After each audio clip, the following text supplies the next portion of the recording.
بسم الله الرحمن الرحیم. عزتمندو تاسو د دې مولا د خبرې اورئ، د دې نه پس به تاسو سره څه خبرې کوم. من دون الله اندادا يحبونهم كحب الله فانهم يحبون الامام والمجتهد كحب الله.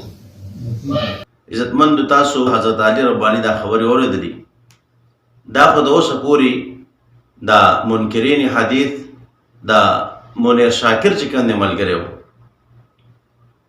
او اوس چې کوم دی د هغه نه جدا شو او غیر مقلد شو.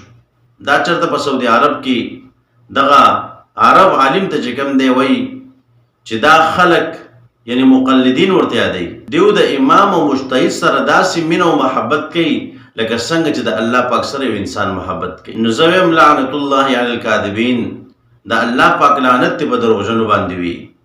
دلته تا په مقلدینو باندې الزام لګولې دی او دروغ دی ویلي، ځکه د الله رب عزت څخه چې انسان محبت کوي نو الله رب عزت ته سجدم کوي، الله رب عزت ته رکوع کوي، الله رب عزت هغه رازق او مالک او خالق دا ټول چې کوم دی مني، د ځمکو د اسمانونو پیدا کوونکې دغه الله رب عزت انسان بیا مني، دا ټول نظام چلونکې دغه الله رب عزت مني، یو انسان له ژوند ورکول او هغه مړ کول دغه الله رب عزت مني.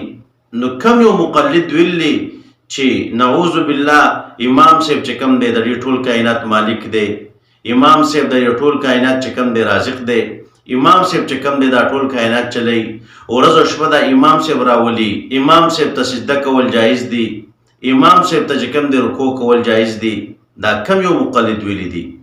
نو کچری تا داسې یو مقلد راوښودلو نو بیا خو ستا دا خبر صحیح ده چې څه دې ویلي حقیقت دې ویلی دی. که داسې مقلد چېرته ته نشي راښولی نو بیا دې دلته دروغ ویلي، دجل دې کړی دی او د شیطان عمل دې کړی دی. د اوسه پورې په دغه لار باندې ته روان وې، تا ته هر څه صحیح ښکارېدله، د اوسه پورې خو ته هم چې کوم دی په تقلید باندې اړم وې، د اوسه پورې خو تا هم ځان ته حنفي ویلو، د اوسه پورې خو تا هم امام منلو. نو کېدی شي چې ستا د امام صاحب سره په خپله د الله رب عزت په شانتې محبت تو، تا په خپله چې کوم د امام صاحب خالق او رازق او مالک منلو، تا په خپله چې کوم د امام صاحب په نوم باندې منښتې کولی او تا امام صاحب ته سجدې کولی. نو که تا دا کړي نو خیر دی، په تا موږ دا اعتراض نه کوو.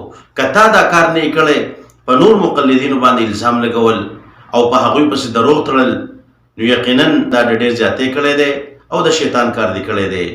الله رب عزت دې موږ د داسې دروغ ویلو نه وساتي. وما علینا الا البلاغ.